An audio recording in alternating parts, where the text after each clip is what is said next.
Bonjour à toutes et à toutes, dans cette vidéo nous allons répliquer le graphe qui clôture le chapitre 1. Dans ce graphe, on avait une représentation du nombre moyen de scolarisation dans différents pays. Et on articulait notre graphe de manière à mettre en évidence une différence entre les États-Unis et l'Allemagne. Comme d'habitude, pour réaliser le travail, j'ouvre RStudio, je lui demande de créer un nouveau projet pour stocker mes traitements. Alors je vais l'appeler Average Skull 1. Vous l'appelez comme vous voulez, peu importe, hein. L'important c'est que vous puissiez avoir un environnement de travail qui soit facile à gérer. Alors comme d'habitude, encore une fois, je crée un script. Je vais nommer ce script graph 1. Je vais commencer par indiquer au sein de ce script sur quoi va porter le graphe. Une durée de scolarisation moyenne en année sur plusieurs pays avec focus Allemagne, États-Unis. Je vais charger, alors Allemagne, il y a une faute, hop. Je vais charger mes packages. Alors j'aurai besoin de deux packages, le très classique tidyverse et la library read XL. J'appelle mes librairies, qui est fait, et je vais aller chercher mes données sur le Moodle du cours. Je me connecte au Moodle du cours, je vais dans la première section, à l'annexe données, et je vais télécharger durée moyenne de scolarisation. Alors, je vais aller chercher dans mes téléchargements, hop, et je vais le coller dans mon environnement de travail. Average School 1, je vais coller mon fichier. Et il va apparaître ici dans ma fenêtre consacrée au fichier contenu dans mon environnement. Alors ce fichier, il a un nom très compliqué pour les traitements, donc je vais le renommer. Donc, je le sélectionne, je vais le renommer, je vais l'appeler Durscol. Alors maintenant que j'ai renommé mon fichier de données, je vais pouvoir importer son contenu dans un objet que je vais appeler date. Je vais utiliser pour cette importation la fonction readExcel. Je vais indiquer le nom du fichier tel qu'il apparaît dans mon environnement de travail. Nos données sont chargées, on peut y jeter un petit coup d'œil. On retrouve la même mise en forme qu'on avait dans la présentation de base. Donc vous avez une variable année, une variable Brésil, une variable Chine, une variable Allemagne, Inde, Indonésie, etc. Alors ce format de données, il n'est pas pratique à manipuler. On va donc le transformer. Plutôt qu'avoir une base de données qui est organisée dans la largeur, on va lui demander d'organiser la base de données dans la longueur. On va lui demander d'avoir une variable année, une variable pays et une variable qui correspond à ce qui nous intéresse le plus, le nombre d'années moyen de scolarisation pour chaque pays chaque année. Commencer ma mise en forme de données, je vais l'appeler dateLong, et la fonction que je vais utiliser pour transformer mes données de base en quelque chose qui soit organisé comme je veux, c'est pivotLonger. Je vais indiquer que la data frame que je veux renverser est stockée dans l'objet date. Ensuite, il faut que je lui indique les colonnes que je vais renverser. Donc ces colonnes que je vais renverser, ça va être les colonnes dans lesquelles se trouvent les noms de pays. Je ne vais pas renverser année, mais je vais renverser toutes les autres. Alors là, je devrais indiquer une par une le nom des colonnes que je veux renverser, c'est-à-dire le nom de chaque pays contenu dans la base. On a 10 pays dans la base, c'est un petit peu long. Ce que je vais faire, c'est que je vais utiliser une fonction qu'on appelle names. Donc, je vais lui demander de me donner les noms de l'ensemble des variables de l'objet date.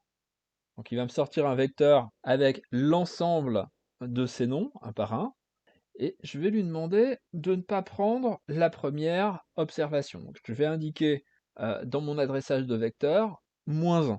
Donc là, normalement, je devrais avoir uniquement mes noms de pays. C'est le cas, donc je vais pouvoir utiliser ça. Une autre possibilité serait de lui demander d'afficher les pays entre 2 et 10. On retrouve la même chose, ok? Alors moi, je vais prendre la syntaxe la plus courte, et je vais la reporter ici.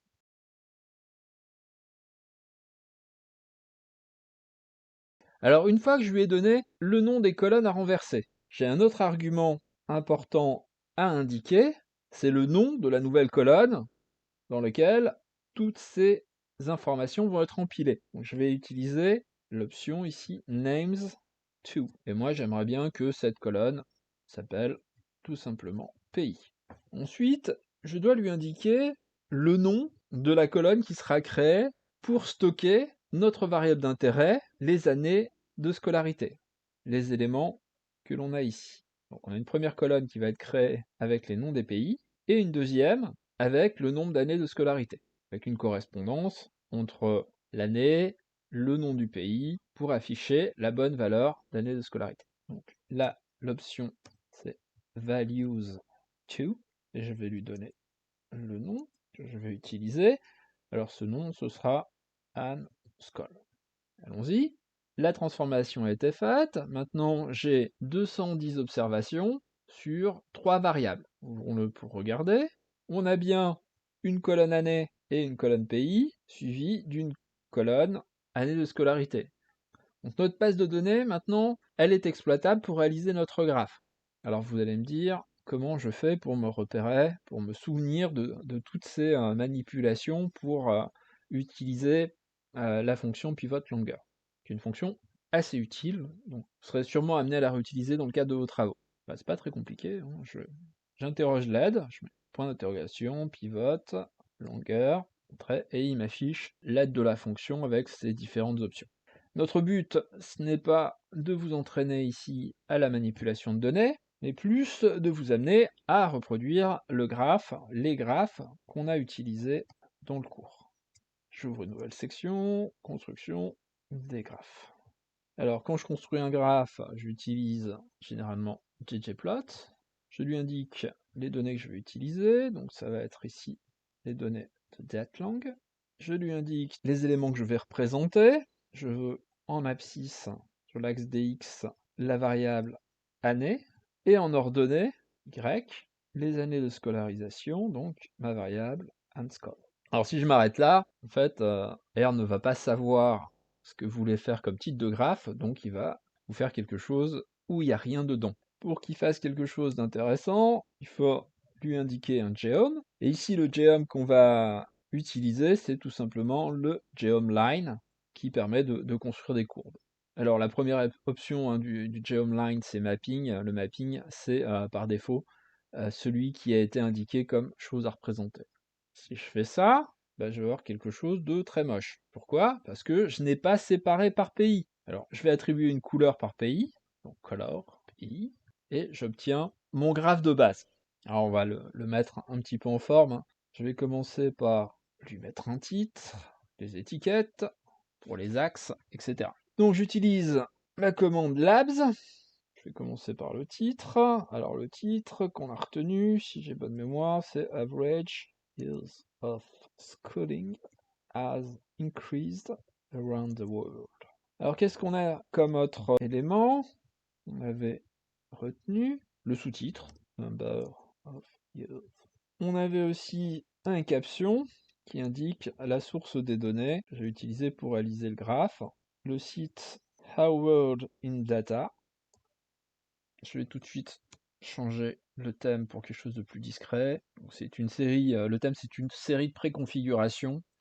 Ici je demande qu'il utilise la série minimale de manière à ce que, allons-y, retravailler également le thème de manière plus approfondie avec ma fonction thème. Alors qu'est-ce que je vais lui demander en premier? Je vais lui demander, pour commencer, de mettre le titre du graphe en gras, plot title, élément texte, face bold, bold pour gras, puis je vais passer la taille de l'écriture à 10, qu'on ait quelque chose de plus petit. Je vais également modifier la taille de mon sous-titre pour s'accorder avec la taille du titre.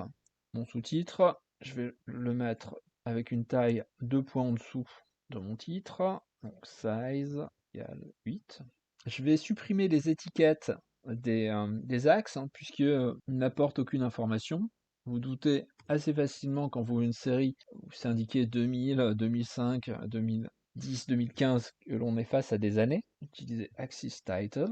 Donc quand je veux supprimer quelque chose dans le thème, j'utilise la commande élément blanc. Je vais supprimer également le quadrillage qu'on a là derrière. Donc c'est dans Panel. Panel, c'est tout ce qui est à l'intérieur du graphe. Grid, c'est le quadrillage, et je vais lui dire que je ne veux rien comme quadrillage, donc element blank. Voilà, on a déjà quelque chose d'un petit peu plus intéressant. Là, je pense que je vais quand même garder quelques éléments du quadrillage. Je vais garder quand même, pour m'aider à lire le graphe, les éléments du quadrillage horizontal. Ce serait quand même mieux. Donc ce que je vais supprimer, c'est les éléments grid qui sont associés à l'axe dx. Je vais commencer par celui-ci, major, et je vais également supprimer la grille, les éléments de grille complémentaires avec minor. C'est pas mal. Alors il y a encore un truc qui me dérange. Ici, vous voyez, vous avez une partie du graphe pour lequel vous n'avez pas d'éléments intéressants, vous n'avez pas de valeur de nos séries. Ça fait du vide, c'est un peu déstabilisant pour le lecteur. Et pour modifier ça, je vais aller dans Coord cartésienne, puisqu'on est dans un repère cartésien. Et à l'option Expand, je vais lui indiquer faux. Voilà, c'est pas mal. Qu'est-ce que je peux faire d'autre? Bah, toujours sur mon repère, je pourrais augmenter un petit peu la quantité de données en verticale exprimées. C'est-à-dire ici on a quelque chose qui va jusqu'à 14, peut-être un peu plus de 14, du max. Alors on va chercher Germany. Son maximum est à 14,1. Je vais essayer de faire monter mon graphe jusqu'à 16, et sur le bas du graphe, si vous voyez ici, on commence à 3, j'aimerais bien que ça commence à 0. Je vais faire passer dans mes coordonnées cartésiennes, et je vais lui demander de commencer ses coordonnées pour Y. Je vais utiliser l'option YLim, et je vais lui indiquer que je veux quelque chose qui commence à 0 et qui finit à 16. C'est déjà un petit peu plus clair comme ça, on a plus d'espace. Il y a encore 2-3 petits points qui me chiffonnent sur les axes, c'est leur numérotation. Je vais aller modifier leur numérotation. Pour modifier leur numérotation, en fait, ce sont les paramètres d'échelle, scale, qu'il faut modifier. Je vais prendre scale x pour commencer par mon axe des abscisses. On a une variable continue, et je vais lui demander d'afficher sur cette variable continue des intervalles, des breaks, que je vais définir. Ici, j'aimerais bien que mes intervalles commencent à 97, donc à 1997, et finissent en 2017. Bon, on voit que c'est mieux pour la numérotation, mais que c'est pas très apparent. Bon, si on fait le zoom sur le graphe, on a quelque chose de bien plus parlant. On reviendra sûrement là-dessus après.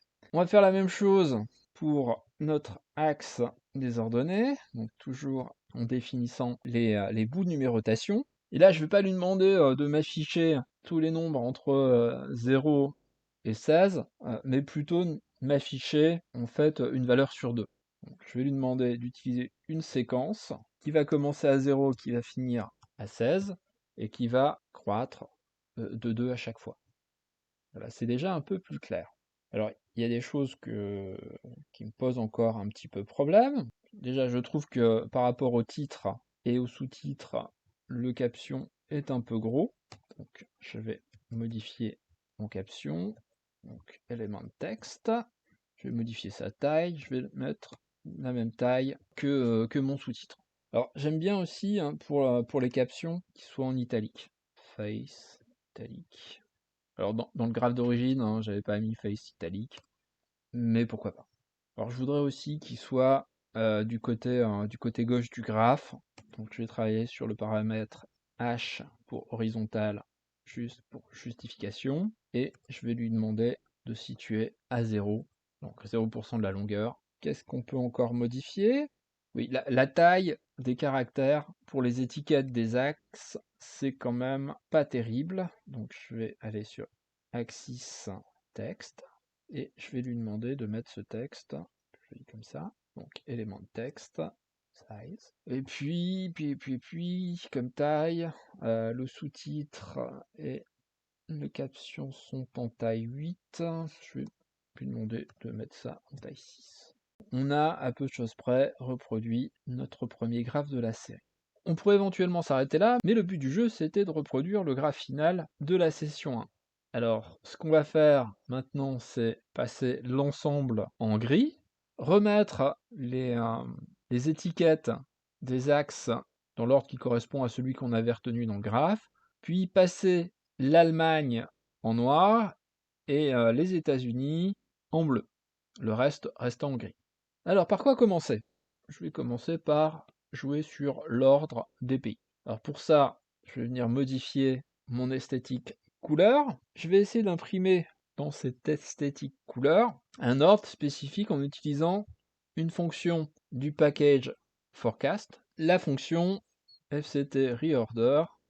Ici en fait le facteur pays est classé, enfin les pays sont classés dans l'ordre alphabétique. Moi ce que je voudrais, c'est qu'il ne soit plus classé en ordre alphabétique, mais dans un ordre qui correspond à la plus grande valeur de scolarité, puis plus bas, les plus petites valeurs de scolarité, de nombre d'années de scolarité.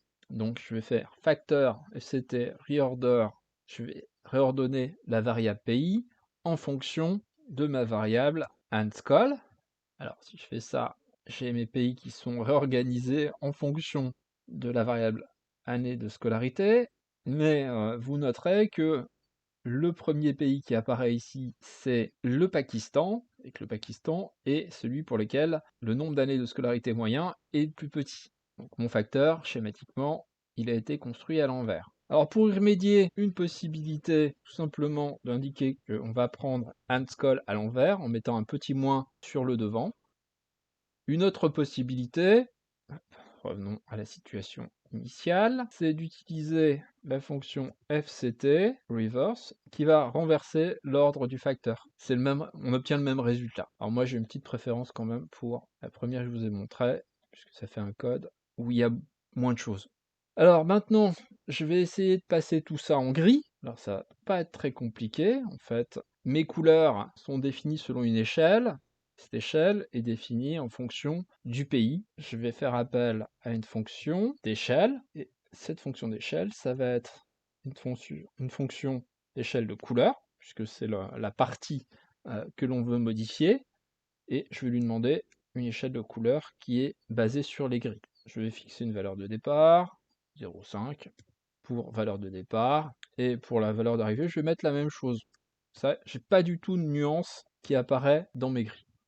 Alors maintenant que tous mes pays sont en gris, je vais essayer de dégager les États-Unis et l'Allemagne en leur affectant des couleurs particulières.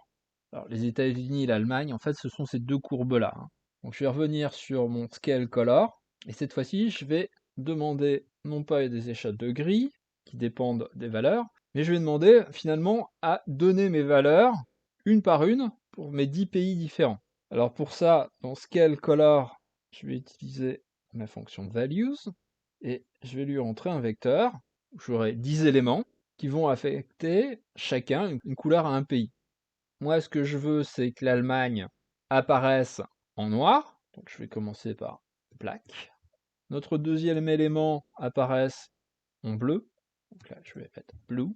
Et les 8 autres, je voudrais les conserver en gris. Donc je pourrais écrire 8 fois gray, c'est une solution envisageable, ou lui demander tout simplement de répéter gray 8 fois, plutôt que recopier 8 fois gray.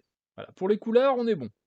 On peut essayer de se passer de la légende et de mettre dans le graphe des petites étiquettes près des courbes de l'Allemagne et des États-Unis qui indiquent finalement à quel pays correspond la courbe. Les autres restent en gris. Pour ajouter des petites étiquettes, je vais utiliser geom text, c'est-à-dire que je vais mettre du texte dans mon graphe. Alors comme à chaque fois, lorsque l'on introduit un nouveau geom, il va falloir lui indiquer ce que vous allez utiliser comme esthétique. Donc ici, je vais entrer les coordonnées où mon texte va apparaître, et pour introduire le texte, ça va être l'option label. Je vais commencer par l'Allemagne, Germany, et je vais demander à ce que ça apparaisse, color, en noir. Alors maintenant, il faut que je décide où je vais faire apparaître mon petit texte. Alors je vais le mettre au début du graphe, je vais les mettre ici. Donc la coordonnée, ça va être pour x, on va dire 98, et pour y, je vais dire 9. Voyons ce que ça donne. C'est beaucoup trop gros en taille. Je vais venir modifier la taille. Donc, en plus de l'option color, je vais utiliser l'option size. et je vais opter pour une taille 5, c'est beaucoup trop grand, et je vais opter pour une taille 2, et on a déjà quelque chose de beaucoup plus lisible au regard de la taille du graphe. Alors je vais remonter un petit peu, 9 c'est pas terrible, en fait les coordonnées du texte correspondent au milieu du texte. Donc ici je vais peut-être monter plus à 9,5 pour voir. Oui, c'est un peu mieux. 9,6, c'est 9,6. Alors on va également faire la même chose pour les États-Unis, ajouter un geom text pour l'étiquette des États-Unis, United States, et je vais le monter à 13. Je vais le monter à 13. La couleur c'est blue, voilà, qui est pas trop mal, sauf que les États-Unis c'est un petit peu plus grand que l'Allemagne. Alors sur le graphe étendu, on est bon. Alors peut-être que les choses iront mieux quand on aura supprimé la légende qui ne sert plus à rien. Donc pour supprimer la légende, je vais dans mon thème, j'utilise légende position et je lui indique aucune, none, et voyons ce que l'on a. Donc on a le même graphe que celui qui vous a été présenté dans le cours, à peu de choses près. Bon voilà, ce qui conclut cette vidéo. Encore une fois, vous retrouverez en annexe de la vidéo à la fois un rappel du jeu de données et le script que l'on vient d'écrire ensemble. Je vous souhaite une bonne journée, prenez soin de vous et à bientôt pour un autre graphe.